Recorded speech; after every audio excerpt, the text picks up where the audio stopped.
Alrighty, folks, you asked for this on Friday and we delivered it on Sunday. Let's welcome Simon, the uneducated economist, to the show. How you doing, buddy?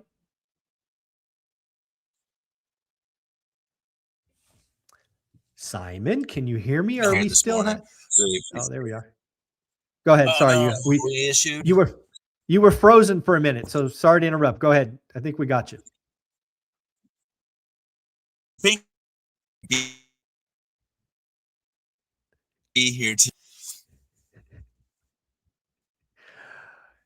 Yeah, Simon, I think we got a little bit of a lag going on. Let's can you hear me okay? Am I coming through all right? All right, how's that? I Is it don't starting to know. get a little better? Started at least we can hear you. You're a little laggy on video, but I think we're hearing you okay. Let's keep this going. If it's bad, we'll try to do it again, but I think we're good now. Okay. Simon, it's been a minute, man. What do you think's going on in the economy? Oh man, incredible threat theory, just just rolling through. I mean, I love it. And no, I don't love what's going on in the economy, but I do love the understanding of what it is that is happening, so I can position myself accordingly for it. But yeah, things are hectic out there. They got the fear, uncertainty, and doubt, and they're using it for their advantage in the most profound ways. So yeah, it's pretty crazy out there to think about how it is the tariffs have impacted the economy in such a dramatic fashion, and yet here it is, the Supreme Court was supposed to have decided on it already and keep delaying it over and over again. I mean, it just sends my theory into just like overdrive. So yeah, it's there's a lot going on out there. So break it down. Where do you currently stand on the credible threats? What do you think they're trying to do with these credible threats? Is it to drive interest rates lower? Is it to drive imports lower? Like what are they trying to do with all these big scary headlines? Yeah. So in order to really take the good understanding of the credible threat theory, it really has to go back into a few years ago and understand the position of R star. And R star is a very esoteric interest rate setting policy. It's not even a setting policy of the Federal Reserve, but a position of the Federal Reserve in which that the Fed funds rate are neither accommodating nor restricting the economy when the economy is operating at its potential alongside low and stable inflation and full employment. And that's really confusing stuff. It's like super hard to understand. But to know that R star was incredibly low and very close to the lower bound of zero, which essentially meant that the Federal Reserve didn't really have any position in which that the adjustment of interest rates could stimulate the economy because of the proximity of the lower bound. So even if they took it to zero, they couldn't be far enough below this R star neutral position to actually stimulate the economy.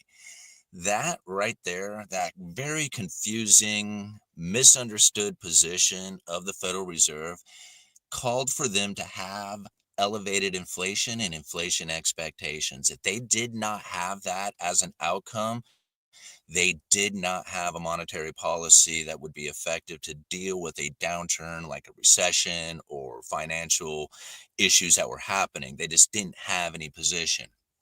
So it was very important that they had an elevated inflation and inflation expectations. So what was the results? Like we can put all kinds of excuses to what ended up happening, but what was the results? We had COVID, we had war, we have credible threats of tariffs and more tariffs, this credible threat of criminalization of the Federal Reserve chairman. There's all kinds of issues that are now out there that elevate the inflation and inflation expectation. So when we step back just a minute and just look to see what it was that was out there that pushed elevated inflation and inflation expectations, we can look to how it is that they manipulated or used that scenario, the narrative, I don't know, the fixing of the issue or the dealing of the issue, and they used all that for their advantage. And this gets very confusing for a lot of people to try to internalize because there's so much noise out there when it comes to, like, Donald Trump saying he wants to fire Jerome Powell. And in my opinion, I'm thinking, does that change anything? other than the voice of the FOMC. I mean, you got 11 other voting members, 5 alternates, and 2 advisors that make up the FOMC. What does the chairman exactly do other than voice his opinion? Like, to him being a criminal, criminal investigation, and I'm thinking, even if you did, it's not like the FOMC is going to step up and say, "Hey, bro, we don't want you to go to jail, so we're going to vote appropriately to keep you from going to jail." Like, that's not how any of this works, And so, anyhow, to me, when I look at it and I think about it from the credible threat theory, I'm thinking, okay, well, this will definitely, like the independence of the Federal Reserve being in question, will definitely elevate the inflation expectations of the people as they assume the administration would just go into hyper overdrive with money printing and low interest rates. So, that's how it goes. I don't know. Am I babbling too much here? No, you're doing great. So what I take from this is we went from an environment, let's put a clock on it, call it 2022, where R star or the neutral rate is basically zero. The Fed realizes, right, the powers that be have a problem. They can't save the economy, right? You can't go to negative rates, for example. So they spend a couple of years with credible threats, i.e. tariffs, threatening the Fed independence, wars, whatever. So they move R star up, and some would argue up significantly. It's, depending on who you talk to, it's between 2.5% and 4.5%. So we're off the zero bound. We still have Trump throwing more and more tariffs. Like, for example, he threw out tariffs, I think, yesterday because of Greenland, right? There's more tariffs going on in Europe. There's stuff going on seemingly in Iran. And do you still think the powers that be want R star to continue to go up, or do you think they're happy with what they've done already? Okay. So this is something that it took me a while to kind of figure out and try to explain, is the difference between R star and the Federal Reserve being at neutral. And because to me, that seemed like it was the same thing, but it's not the same thing. R star is the economy operating at its potential alongside low inflation and stable employment or full Right. employment. And it's a very confusing term to think about. But ultimately, R star is very close to zero. And even some of the estimates that they said that it has risen, it hasn't risen that much.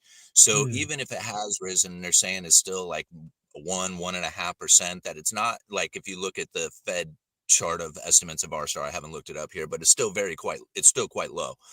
mm.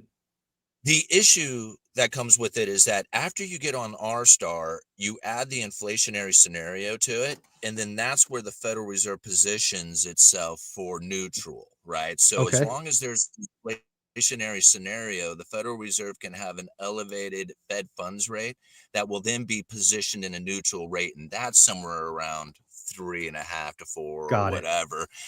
Okay. Or even lower than that. Like, I mean, I guess it depends on who you're looking. Like, if you talk to Myron, it's zero, right? So, Myron, the new Fed official, it's all zero. Yeah. So, yeah, I guess it really depends on who it is that you're talking to on that one.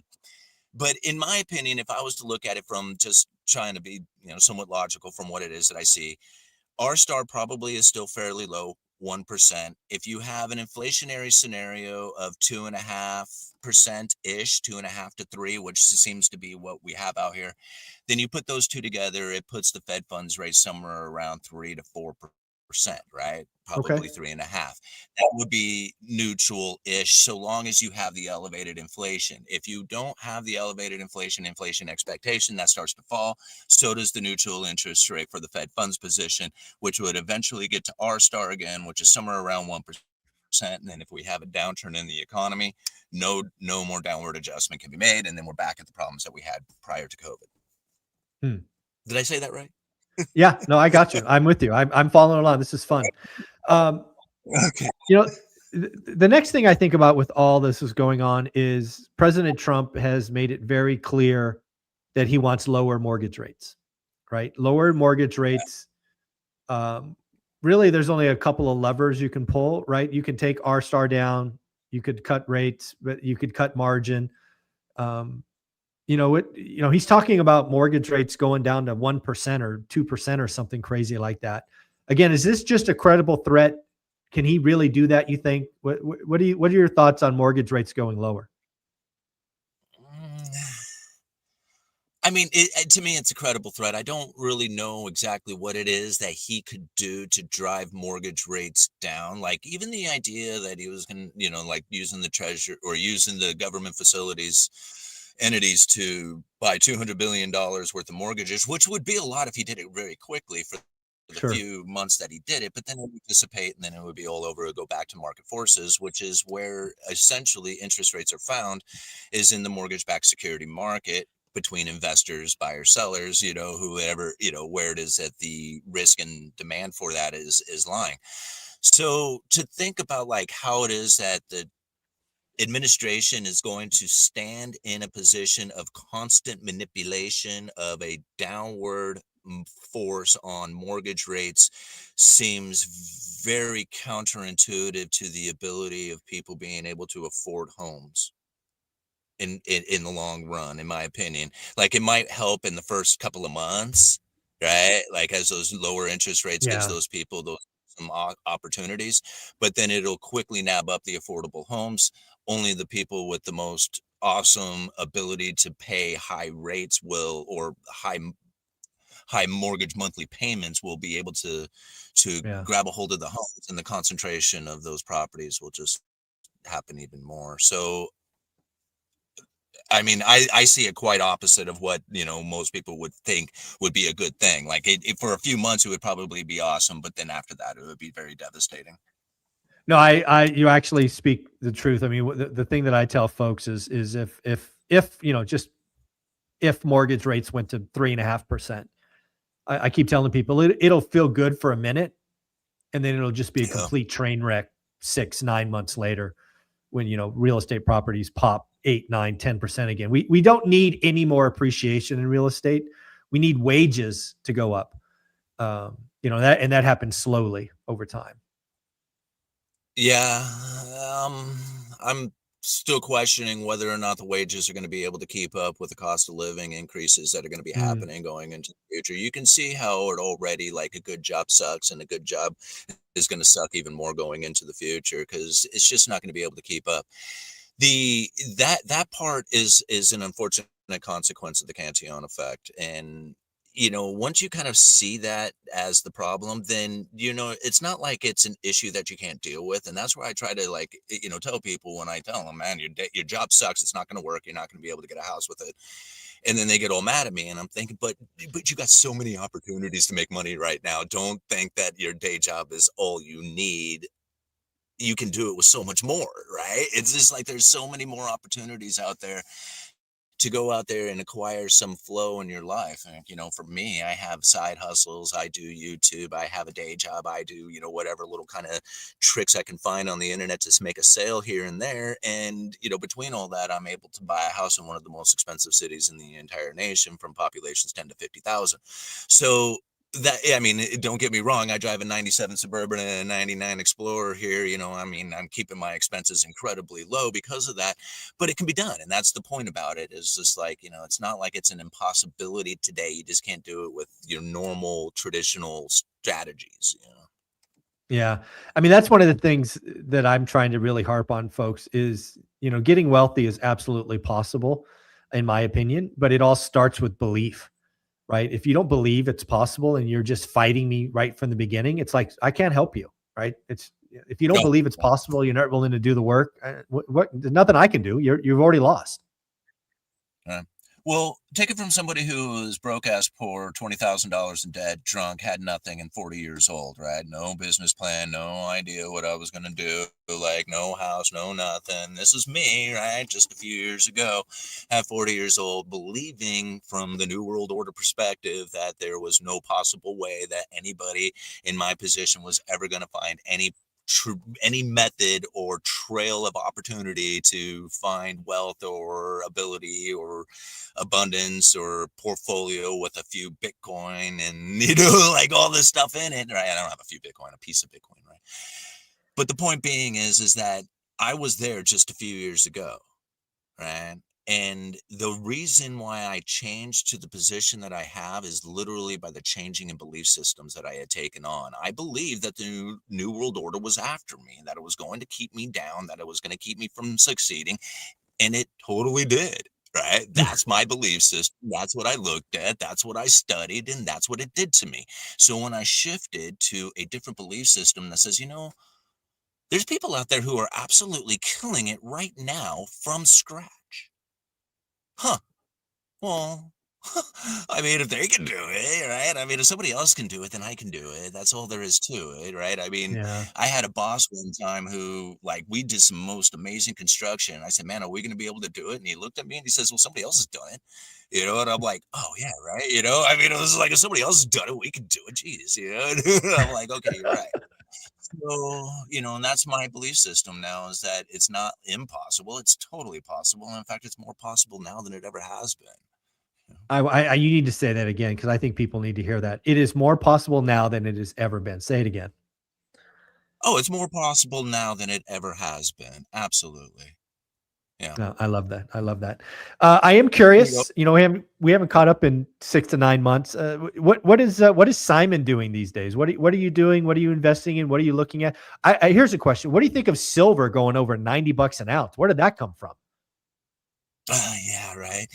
To be honest, let's talk about silver for just a minute because people got real excited when it went up over $90. And I was thinking to myself, I don't know how many people have ever heard me do a sales pitch on silver, but I mean, $90 really is still pretty low if you think about it. Here you got silver is one of the most vital commodities known to man, right? Without it, it would just completely end our way of existence. And so it's very important. Right next to oil, it's like a vital commodity. Lumber, these three are the most vital commodities known to man. And without it, it's just it's impossible to live our existence the way we do. But yet it's unloved, unappreciated, and unnoticed, right? Until recently, Hmm. anyway. And you think about this, it's like, okay, so it gets pulled out of the ground at a 10-to-1 ratio, essentially. I mean, some people argue differently, but yeah, somewhere around 10-to-1. And it's on the market like at what, 80, 100-to-1 at the time to gold. And so when I think to myself, okay, well, even if they take it to a 10-to-1 ratio to gold, then this should be somewhere around $500, right? Four or Hmm. $500. And if you really think about it, 50% of silver goes to industrial use. So there's really only half of it that it's available for the investors out there, which then on this 10-to-1 ratio takes it to 5-to-1. Now you're talking somewhere closer to, $1,000 an ounce, 800, $1,000 an ounce. So really, even just going with those two ideas right there about where it is we are in silver, it should really have silver closer to 500 to $1,000 an ounce just off of the silver to gold ratio and the demand and Wow. the investment going into industrious use as opposed to investor. And then you put one more layer on top of that and you think, okay, so here you have paper manipulation on top of it where there's 250 paper ounces of silver for every physical ounce of silver. If those people dump the paper and start taking possession of the physical, who knows? It could Hmm. blow right past the gold price and continue on into, many thousands of dollars an ounce. But that's really kind of like, out there thinking. But really, the silver to gold ratio thought and the industrial demand, that is very realistic. And $500 an ounce doesn't seem out of the norm to me. Right. Hmm. So $90 an ounce, hey, we're getting there. We're getting there. It's a great, great insurance policy. And that's the way I look at it because it really gives me the ability to sleep at night. And I've been sleeping so well lately. Oh my gosh. I just sleep like a baby. Right?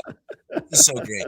But I think about it, it's like it's giving me the ability to be out of that third party risk, that third party claim. There's really nothing else out there that does it. Not even property does this, right? Because now you're really dependent on government and property rights. And then unless you're willing to stand in front of your house with a shotgun and go against the entire world, you have to depend on the government for that property right. So silver, no dependent on anybody but you. And that's it. And that's beautiful, right? Yeah. Well, let's ask the question I'm sure everybody's thinking right now. Is Simon still buying silver or are you just sitting on what you already own? I'm sorry, I don't buy anything at their all-time highs unless it happens to be this house because I had no other choice. But Which worked out okay. It did work out okay. great, right? But no, because of the what I use silver for, I don't buy at all-time highs. I buy on major dips. And because it's an insurance policy for me, I'm trying to get out of the third-party risk, not take on more risk by buying at higher premiums and stuff like that. With that being said, it's very difficult to try and time the market. So if you have absolutely no silver whatsoever, I would consider dollar cost averaging starting now, right? And buy one piece at a time. And if it does go down, just consider yourself the lucky to have the ability to buy cheap silver again, because $100 an ounce still is, to me, is still very undervalued comparatively to what it could be. But again, at all-time highs of $100, that's a bit much for me to go out there and try and add to my insurance policy, at higher premiums like that. When it's kind of going up in value, it kind of does its own increase, for on its own. I don't have to add to it at this time. So Yeah, very cool. yeah. Well, what's going on in lumber? And I ask this because something that I think is coming from the president is a renewed focus on entry level housing construction, right? We've got to build more entry level housing, and that means lumber.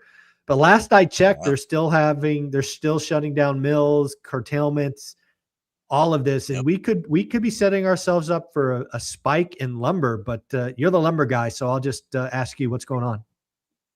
Yeah.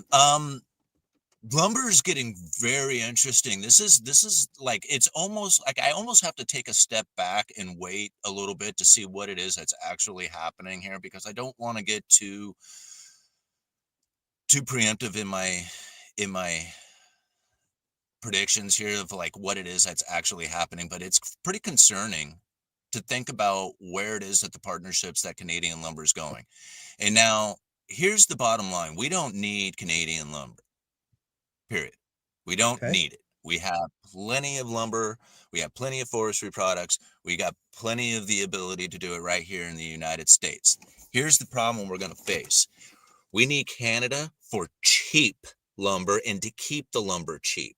That's what Canada is good for, Mm. right? Now they have awesome, beautiful, good lumber that comes out of their, high quality stuff, especially coming out of the British Columbia area. These mills are high input, high input cost, high output producers. There's a lot that comes from this nation or from this particular area. But over the years, that place has gotten devastated, and a lot of that production has actually moved into the United States. Hmm. So even though we do have mill curtailments and shutdowns and stuff like that happening, a lot of these big mill operations know where the fish are, and the fish are down in the southern part of the United States, where there's a pine plantation pretty much ready to go. And so to understand like the shift in where it is that this production is headed to. Now, it's coming down into the United States, but the United States, again, is going to be high cost producers, which is going to be expensive lumber, especially if the demand comes up. This is where Canada steps in and supplies the United States with a good 20% of the softwoods we consume comes from this good, high quality, cheap Canadian lumber. But the problem that Canada is facing is that the United States is basically giving them the finger on their lumber and telling them to essentially keep it. Now Canada's like, we cannot consume all our lumber like you guys can, right? The Right. United States is like, hey, consume all our lumber and some of your lumber and some of their lumber. It's, like we can consume the lumber, but they can't. They're like, they way overproduce it. And if they do not find a customer for it, it's going to absolutely devastate their market. So they are now on the hunt for other markets. Do you know what the problem is with other markets? They don't buy the same size lumber because everybody else in the world's on the metric system, and the United States isn't.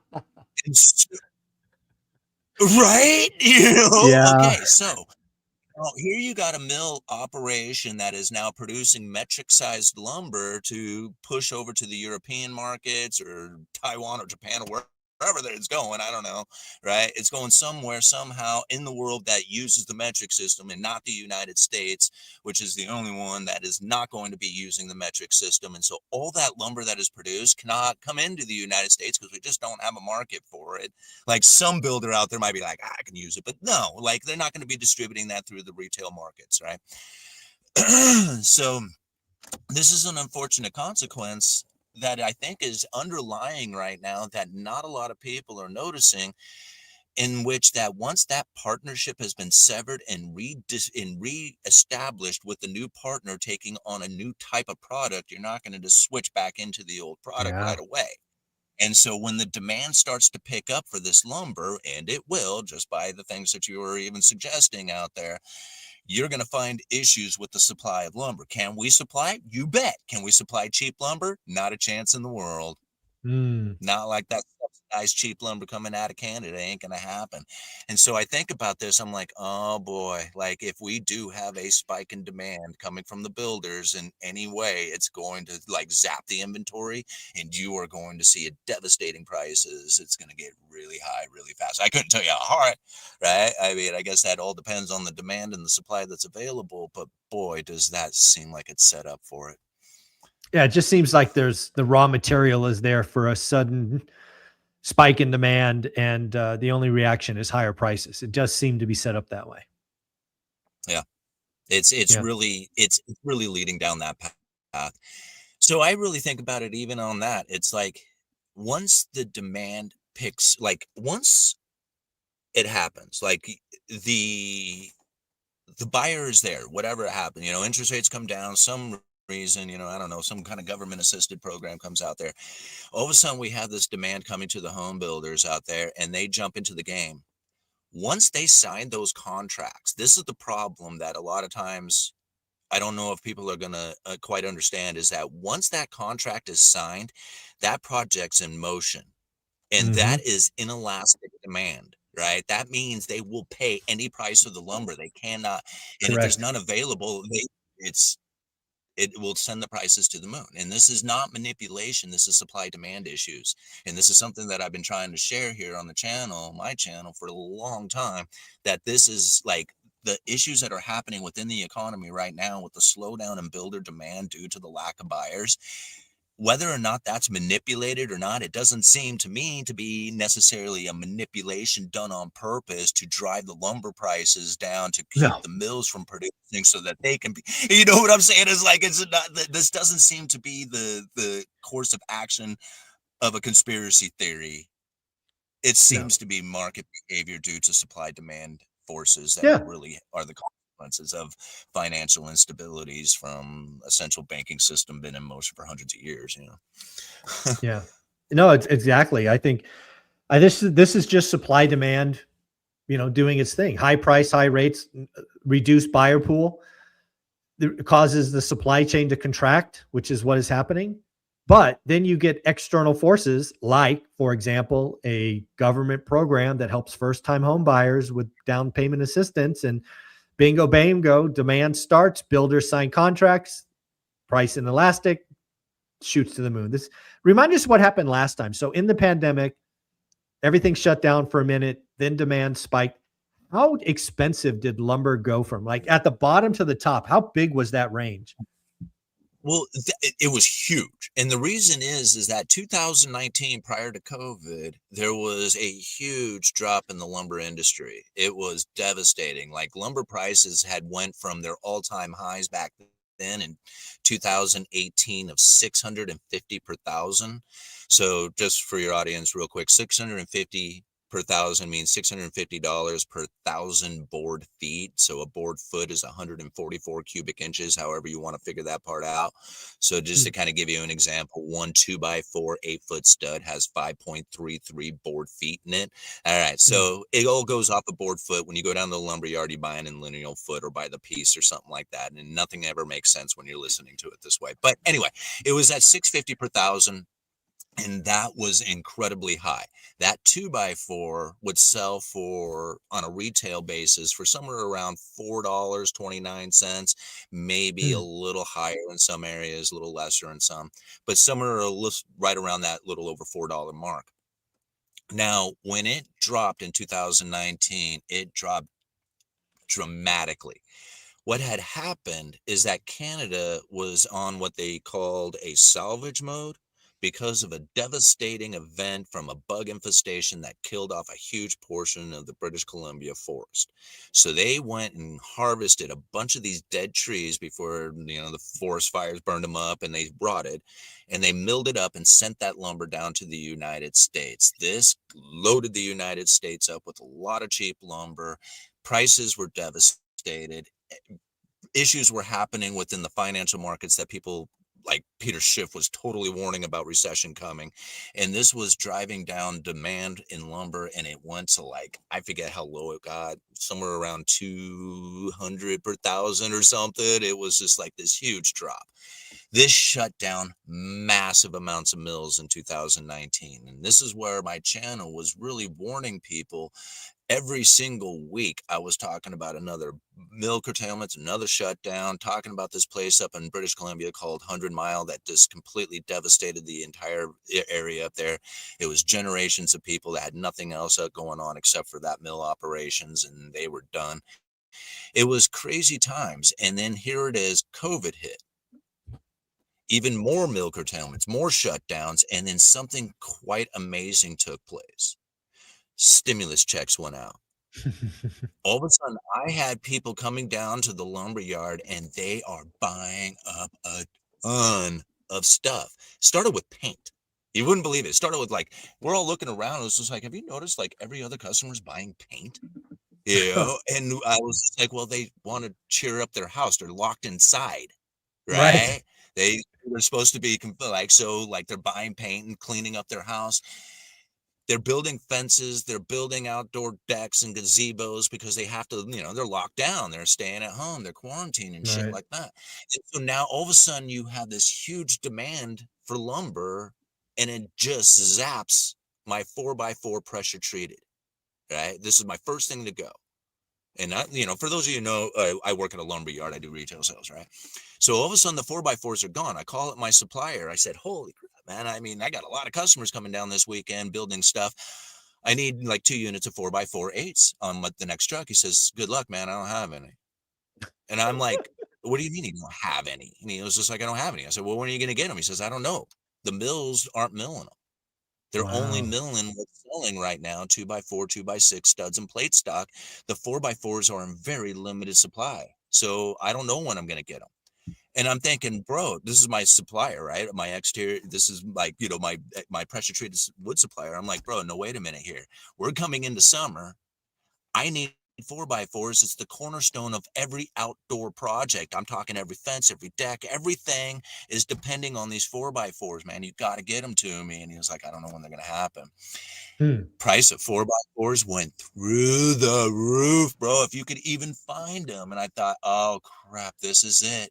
And then boom, it just the newspapers exploded with lumber prices shooting up and all kinds of stuff. And now it's really funny because I actually held back that little bit of information so that I could talk about it on George Gammon's show. He asked me to do an interview for him. I held back on that, and I almost missed it. Like by holding back the 2 weeks and waiting to do it on that show, I could have deployed the information just a little earlier. But really, I'm glad I did get it out because it was on his show. And then I kid you not, it was like a week later, the newspapers just blew up. So I was still ahead of it, but just barely. I Hmm. could have been real ahead of it. But anyway, Yeah. Well, so so so paint the picture today. I love that. And my fear is we're going to repeat something similar. It's never the same, but it rhymes, as they say. History doesn't repeat, but it rhymes. It seems like we're set up for an environment where if supply or if demand came back somewhere, and maybe today it's not mom and dad building decks and gazebos. Maybe now it's just builders double or tripling, their stuff because of first time homebuyer programs. What would be some of the first things you would look at to say, oh my God, it's starting again? Is it the 4x4 or is it something else? you want the very first thing? Yeah. What do you think? Home builder sentiment on buyer traffic heading towards a positive. Okay. Got it. That's going to be it, right? When home buyer traffic, when the sentiment on when home builder sentiment on buyer traffic starts to move into a positive direction, it is incredibly depressed right now. It is very low. Yeah. And I'm not talking like, just a couple of points. I'm talking like when it's significantly moving. It doesn't have to go positive, but when it's on the way to positive and you can tell that it's Got going to it. head that way and it's on the it's on the move, that Mhm. right there is going to be the sign. You're probably not going to notice it inside of the lumber industry I like until that. after After that. that move, right? So that's going to be that's the thing that I'm looking for is that position right there. As soon as that happens, I'm going to be like hyper focused on lumber. It's going to be like, "Pooh, when is it going to happen? Here it is." And It's so coming. it's coming, right? And it'll be like, get the popcorn ready because it's about ready to go, right? And so, Yeah. and so that for me is going to be the indication of it.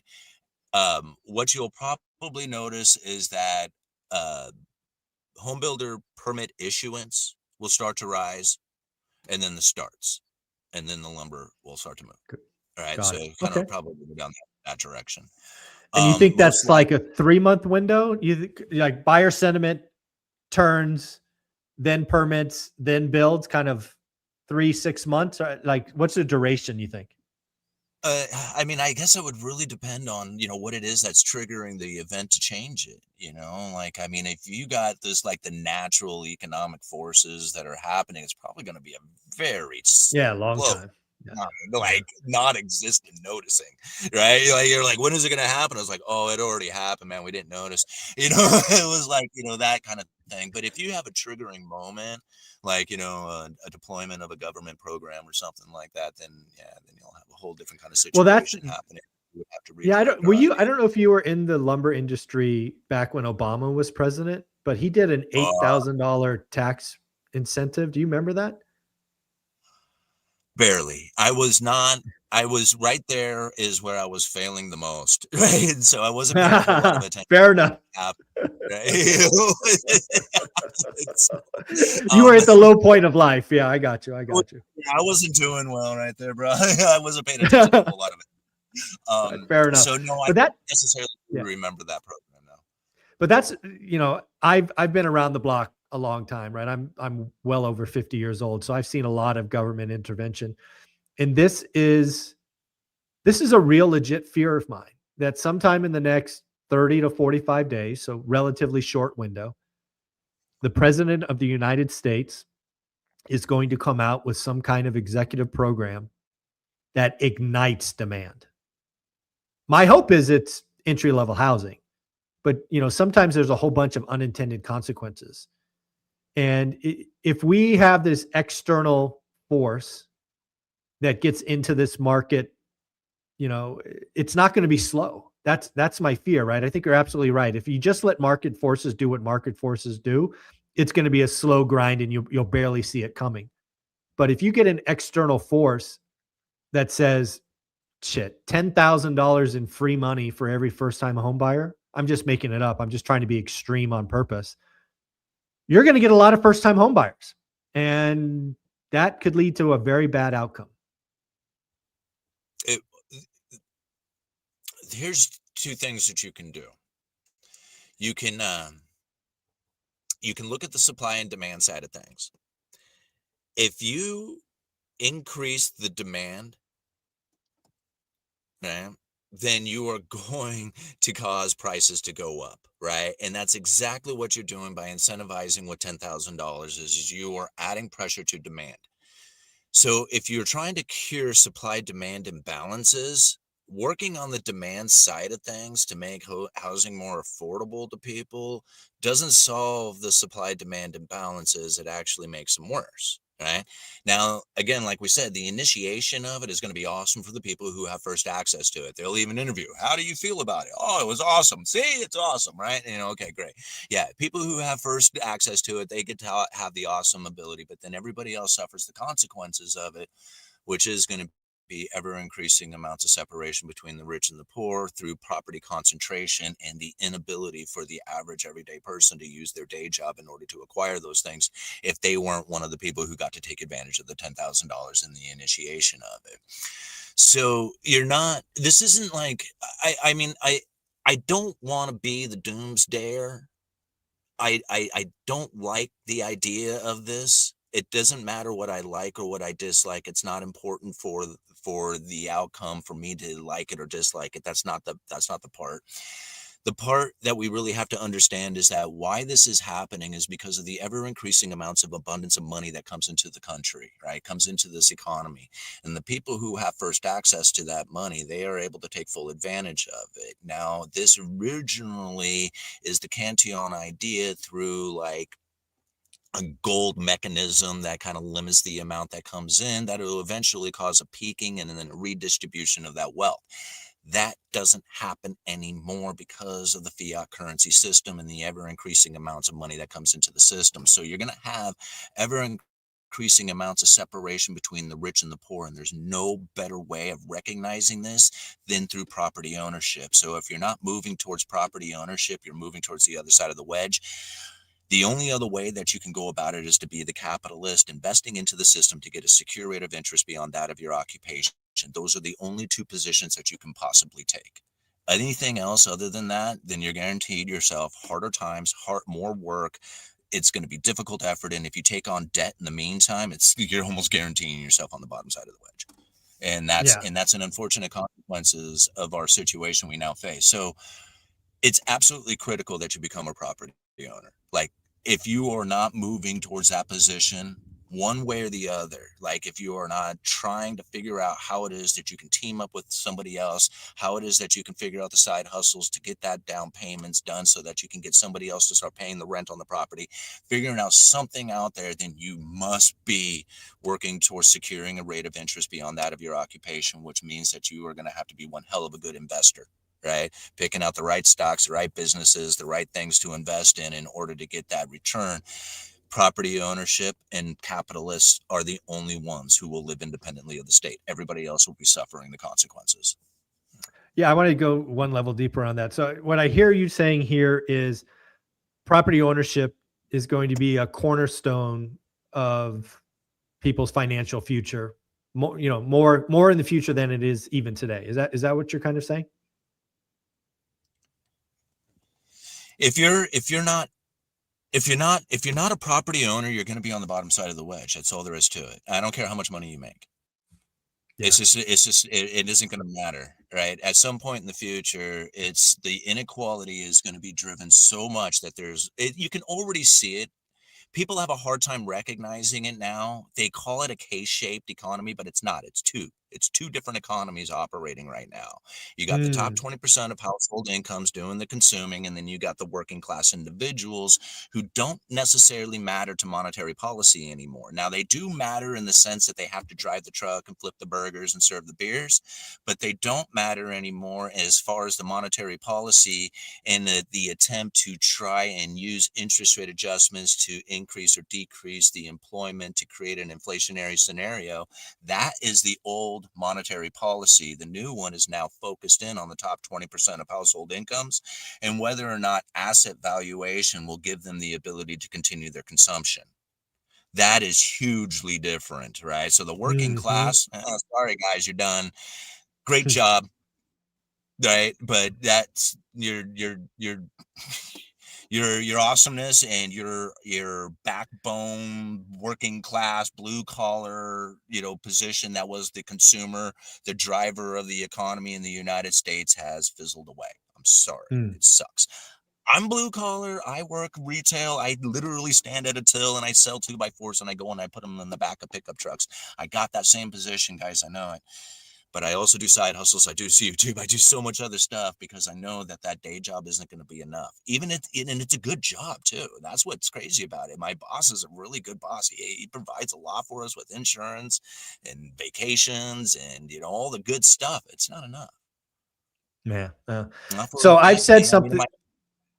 Yeah. So I've said something for 20 years. I want to hear your reaction to it. So probably the saying I've said the most, and actually I think I have a t-shirt that says this: inflation is a feature, not a bug. How's that hit you? um, if you were to tell me that a few years ago, I would have been like so argumentative. I I so agree with it now. And so to the point that I don't really care what kind of economy you throw at me now. Like if you want to put me on the gold standard, or you want to be on fiat, or you want to whatever, I'm good. Let's go for it, Yeah, let's right? go. Yeah, let's go. And Yeah. if you want to put it into a fiat inflationary economy, and you want to give me the ability to borrow money to buy cash flowing assets that, I can then use to build up a huge wealth portfolio, and I don't take advantage of that, that's my fault, right? That's absolutely I right. mean, that's my fault. If And this is the so game, play the game. Stop raging against the machine. I hear this all the time. You guys are yelling into a void. It's the game. Play the game. oh yeah, oh, I would love it to be different, right? I mean, there's a lot of things I mean, I can think of, I can sit here and think of all kinds of things I wish were different, but it doesn't matter what I think, Right. as far as what I want different, it's just a matter of what is. And then that's what I have to deal with. Like today is a beautiful sunny day, right? And right now the sun is coming through this window and it's really pleasant, and it's middle of January. And I'm Hmm. thinking, if this was July, I would be sweating and horrible, and this would be a terrible, event to be dealing with. But right now, this is amazing. This is wonderful. This is a great morning, right? It's Hmm. all about the meaning that you're giving it at the time, right? It doesn't matter what it is that's happening out there. It's your interpretation of it and the meaning that you have given it and what it is that you plan on doing with it. I wish things were different. I really Hmm. do. I wish there was a million things that were different. Okay, now that we're done with that, let's get to reality and deal with it. And that's what we're doing here. So once I recognize that I can't change anything about what it is that's happening out there, I can't change the banking system, I can't change the government, I can't change any of that stuff, but I can recognize what it is that I'm doing in the position that I have. I know I can cut back on more expenses. There's places there that I could save money. There's places that I know I could deploy money. I got, positions in which that I feel that I can take advantage of that other people who don't have a day job can't take advantage of. Like having a day job to me is like, people are like, when are you going to quit? And I'm like, never, man. This is awesome. You realize I got paid vacations, I got health insurance, I have an employee discount, which is awesome for working on the house. And then on top of it, I got a boss who is contributing to my 401k with me. That's free money, right? Like, Yeah. how do you give up all that? You know how much value is inside of this job that Yeah. I would have to pay? Like, I would have to go and search that out somewhere. This is incredible. This is amazing. And I got a cool boss. So on top of it all, everything's working out really well. And it's all about how you feel about it. Like, again, I could take my money at any given time and go buy a brand new car. I can go pretty much buy any car I want.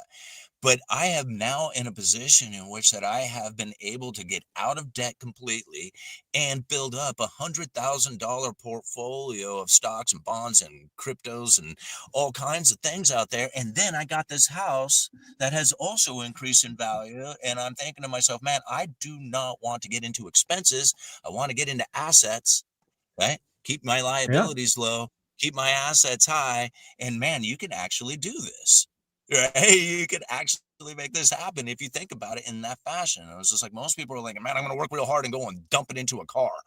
Oh, good Lord. It Yeah. was just like, well, okay, see you on the bottom side of the wedge there, I mean, Yeah. but I you love look that. good doing it. I get it, There you man, right? go. There you go. Well, Simon, you're amazing. Thank you for saying yes. The audience asked for it on Friday and we delivered on Sunday. You're amazing for that. Where can people find you? I'm pretty much active on YouTube. Been playing around a little bit more on X lately, but yeah, I'm active on YouTube and I have all the other social medias out there. And if you want to send me an email, uneducatedeconomist@gmail. There you go. Simon, you're amazing. Take care, buddy. We'll see you in Vegas, right? Yep. Awesome. Take care.